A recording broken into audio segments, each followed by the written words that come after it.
The chamber musicians knew what they wanted for Christmas. A harpsichord. Not a common request, given that the instrument became obsolete in the 18th century. On a harpsichord, the strings are plucked, not hit with hammers the way strings are on a piano. The resulting festive, twinkling sound is especially popular around Christmas. It lends that note of authenticity to centuries-old carols and figures in Baroque music, like Handel's Messiah. Which gets to the reason the Buffalo Chamber Players wanted one. The ensemble, which includes musicians from the Buffalo Philharmonic Orchestra, plays music ancient and modern. But it has a particular affinity with music of the Baroque era.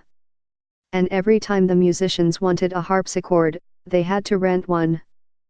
Harpsichord rental can be a few hundred, even $500, depending on where you're getting it, said the group's leader, BPO principal violist Jans Costello.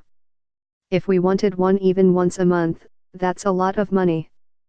Buying a harpsichord, however, would cost a lot of money.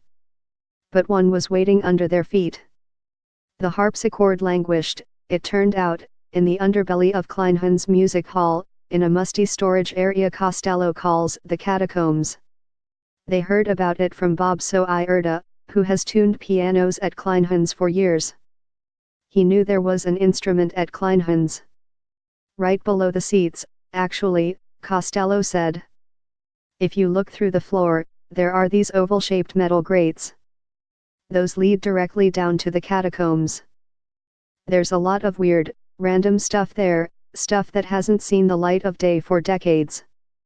The harpsichord is being restored by Bob Soierda, the piano tuner for the chamber players and the Buffalo Philharmonic Orchestra. In his shop in East Aurora, he works on the harpsichord. Sharon Cantillon/Buffalo News. The BPO occasionally used it during the 70s and 80s, but it fell into disrepair and vanished so long ago, Costello said, that no BPO musician remembered seeing it. With hope in his heart, Costello accompanied Soierda into the catacombs, and among the wardrobe trunks and other objects they found the answer to their prayers. It was wrapped in a cover, sort of like finding an old car in a barn, Costello said. It was pretty rough, he admitted. It had clearly been moved around a lot. A lot of the finish was scratched.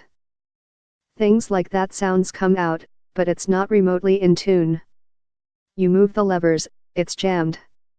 But such decay was expected, he added. That was the reason the piano replaced the harpsichord. Over time, harpsichords kind of implode, he explained. They have no metal frame. It's wood for the most part.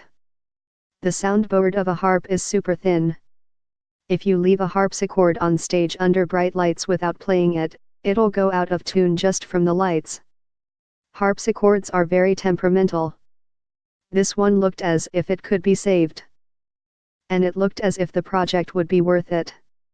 It had 2 manuals, or keyboards. And beneath the dust, it appeared to be stately and ornate.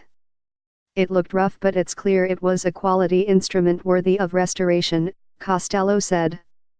I was excited seeing it.